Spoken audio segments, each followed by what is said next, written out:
Hey everybody, this is Ghost Train and I'm about to show you my Sentry call build for 1.8 and ambush. So yeah, let's get right into it. You are now leaving the safe area. The pieces that I have right now is Sentry call, so as you can see from this screen, all my gear is rolled on electronics. So I have a pretty high electronics build on this one. I'm gonna show you in a few seconds why I have it. So we have 4,231 firearms, which is the one that we need to unlock the talents that I have on the gun. So the toughness is not that high, but you'll have a high survivability behind your shield that you're gonna use with this build. The skill power is 304,578 skill power. Electronics is at 8,929. So, going through the build, the Sentry harness, the chest piece, 1395 electronics. It's rolled. It has a major attribute on health and skill haste and ammo capacity. I would prefer ammo capacity being increased kill XP, so you can benefit from the kill from the NPCs that you are gonna get. Skill haste is perfect if you're gonna use this particular build, because you're gonna again, I'll get into it in a later point. The mask, you have 1401 electronics and a high roll skill power on your major attribute. Increased kill XP, it's 14%, which is the one you're gonna go for, or you can go for burn, resistance, or bleed, any other major attribute, minor attribute. Also, you can go for damage to elites if you want to put out more damage against NPCs, because this build is all about giving yourself, your teammates, a benefit and a high advantage point from the PvE content in this game, especially when ambush is just around the corner.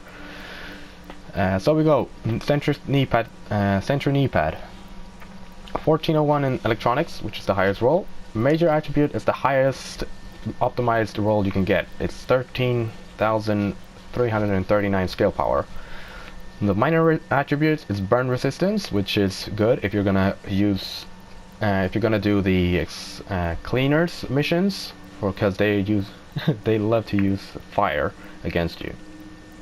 Increased kill XP for the extra XP for getting the field proficiency caches that you can get, and we have disoriented resistance. I would prefer that one being damage to elites, the 16% that you can get, but as I already have rolled these two, I'm stuck with the disoriented resistance. Moving on to the backpack, we have 1396 electronics, and the highest roll on the major attribute, again the skill power, and then we have minor attributes, the burn resistance, which is again benefiting from doing the cleaners missions, so you don't get put on fire that much. Sentry call gloves. Here comes the thing that most people are gonna have a little bit of discussion with. I'm running as you can see, the build has 41,400 electronics. Skill haste is at 9%, which is perfect for getting our skills back even faster, since we're running a high skill power build. Critical hit chance can be anything. It could have been enemy armor damage instead, but yet again, as I already rolled these, I'm stuck with critical hit chance. Here it comes, the 12% pistol damage. Why we have the pistol damage is because we are using this build as a support build. So we're having the pistol all usage all the time. Let's go over the last piece. It's the Sentry call holster.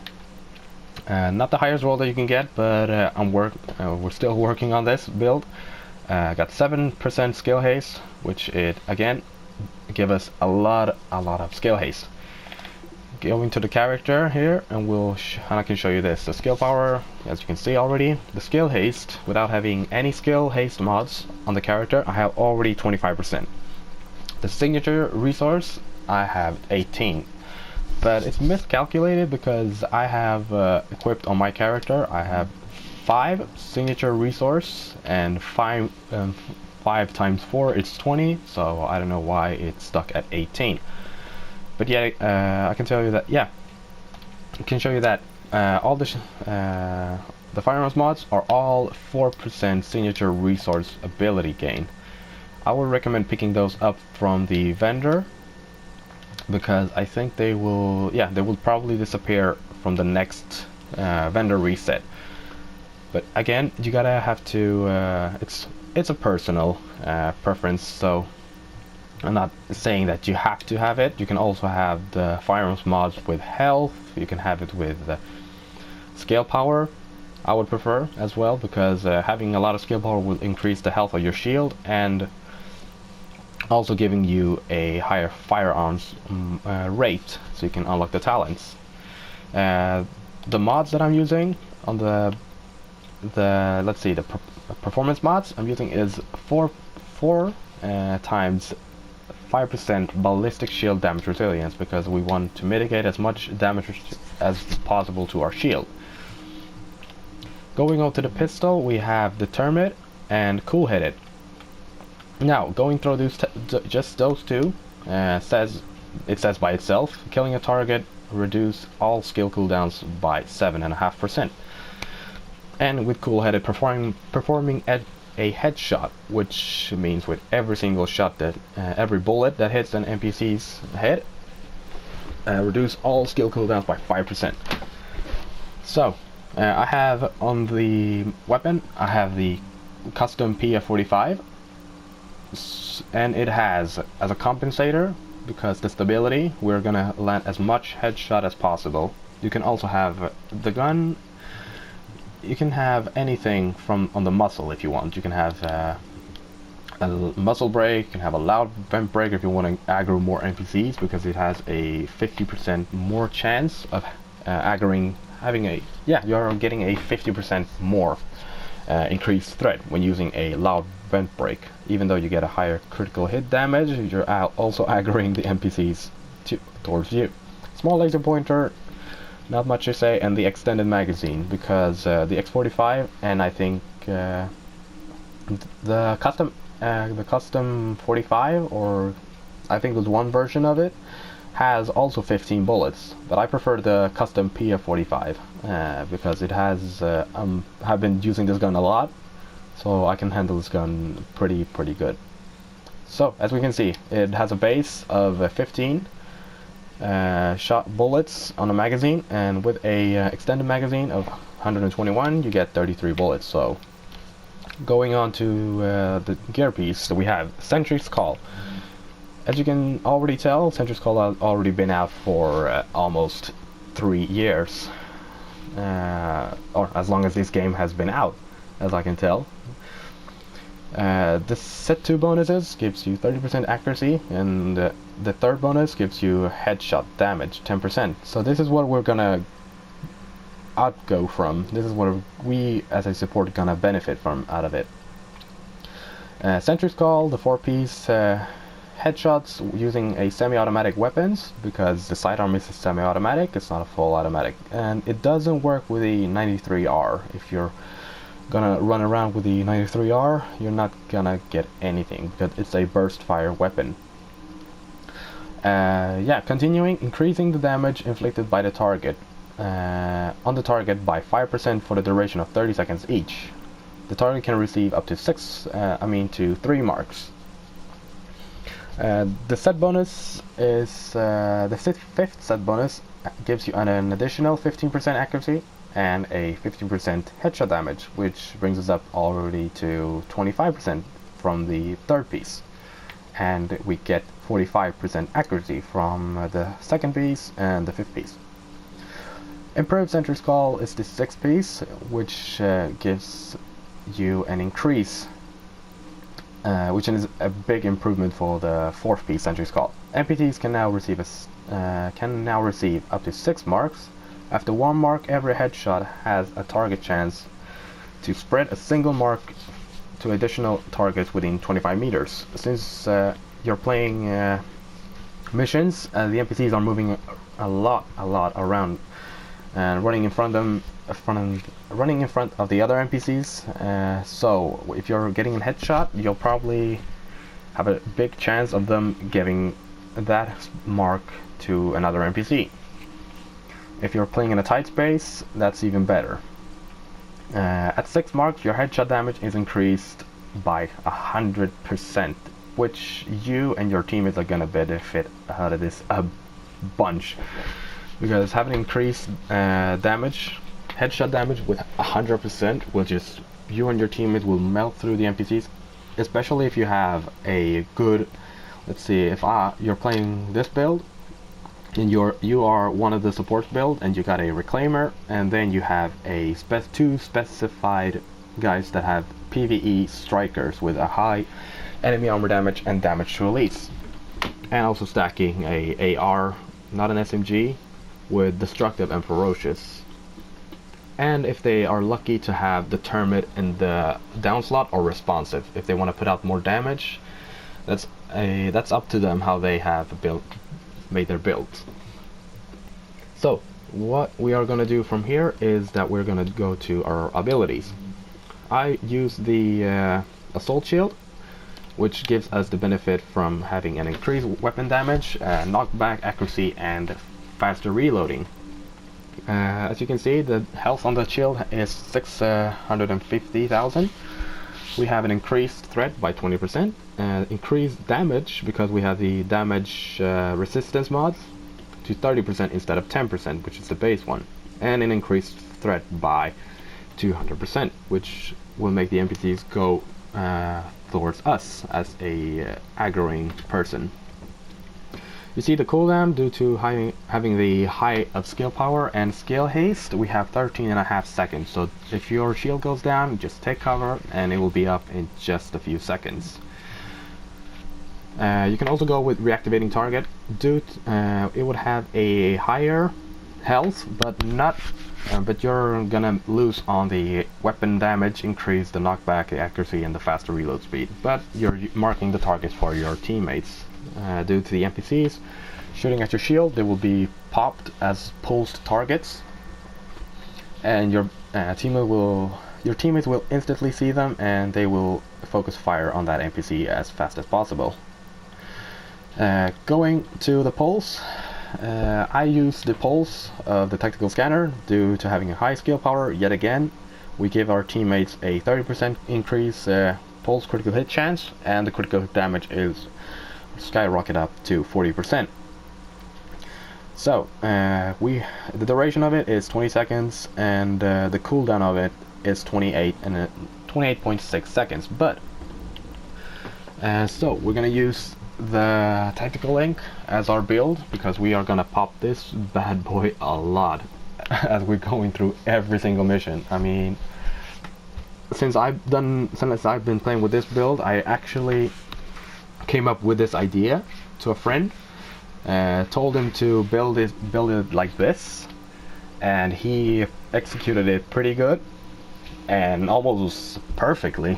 I managed, after he used it in an incursion, it was clear sky, we were running that mission instantly in less than 20, I would say 10 minutes or 15 minutes each round, because we almost died every single time we did it due to miscommunication. And the NPCs are there in that mission are very, some of them are predictable and some of them are very unpredictable and just coming right at your back and killing you from behind. Yeah, we're using the tactical link, and as you can see, due to having cool headed and the Termite will not be useful in this place, but cool headed will. So I'll show you how fast the pulse will be back. Let's see, I'm popping the pulse right now. It's on cooldown. Let's see, 28.6 cooldown, and then I'm shooting,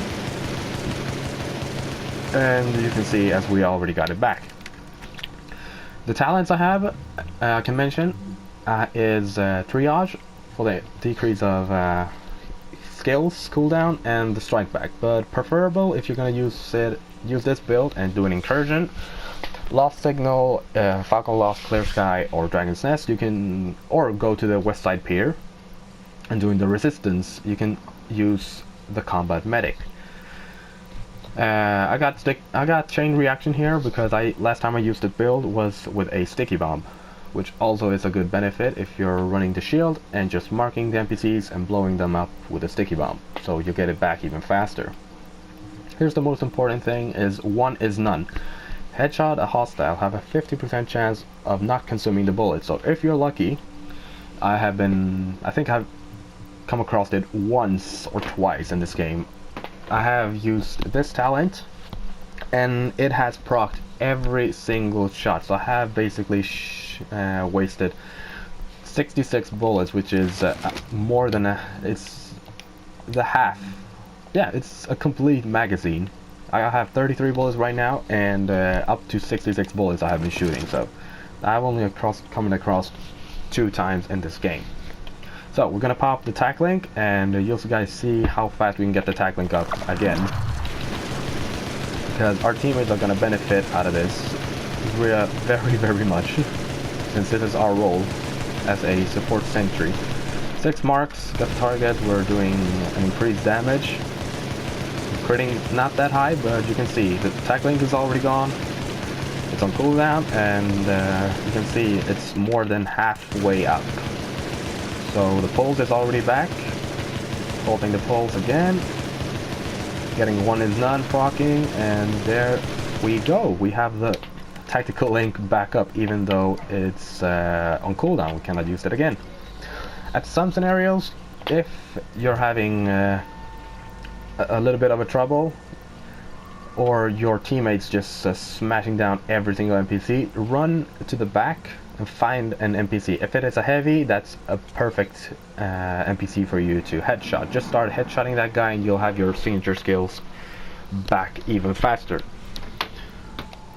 So that was the build I've been using this whole time during 1.8. I have the same build for final measure for just clear sky, because the mortar will shoot the mortar will shoot at us, and it will give us an increased damage output, damage buff due to the 6th piece of the final measure. But I think it's very I think it's very odd that it I think it's odd and quite funny that the final measure, the 4th piece, is when in range of a hostile grenade or mortar, it diffuses them and adds a grenade to your inventory, which is I have no problem with, but that is a little bit of OP for my personal, but I just go with the flow, and this build is in the gear set. I mean, I have nothing to complain about it. I have been saved by it multiple times by a teammate when I'm going down, so I'm pretty grateful that it's in the game. The Reclaimer vest, I have the same build. Everything's spec'd on electronics, except that I have exotic damage resilience and exotic damage resilience on the final measure. Even though you're on the cooldown, the mortar, especially in clear sky or grenade, you already diffused it and it's on a small cooldown, and another grenade comes in and it hits you, you get a decreased damage resilience, so you're taking a lot less damage than you're supposed to. So that's the build that I have for 1.8 and ambush. Due to ambush being that we are gonna have to be separated to get an increased damage, and stationary, because if we're moving we'll start to lose health and start to lose damage, so we gotta be stationary. So it's perfect if you're having a semi-automatic sniper rifle or a bolt action sniper rifle, which is the one you prefer. I prefer the Devil and the Heel. It's the one that I've been using a lot now. So I have balanced and the Termite on it, and I got fire as the 3rd talent, which is on the exotic weapon. And on the heel we get fury out of it, so we get hitting a weak spot increases the weapon damage by 15% for 30 seconds, because we have both the guns equipped, so we're getting an extra additional 15%. So the bonus, as you can see, the bonuses from Fire and Fury are no longer lost when swapping in between Fire and Fury. The weapon swap speed is increased, so you can just go in, shoot the NPCs. You can start shooting NPCs, swap, don't have any mods on this one, so it has a lot of recoil. I'm gonna go to sidearm and start blasting them. So yeah, that's all for me. I hope you guys like the build and appreciate it. Leave a like and a comment so I can see what you guys are thinking about the build. I'll post more builds from this character that I have on this game. And since it's my first time uploading a video, so I hope you guys go easy on me. And yeah, yet again, I am Ghost Rain, and I'm signing out right now. See you guys.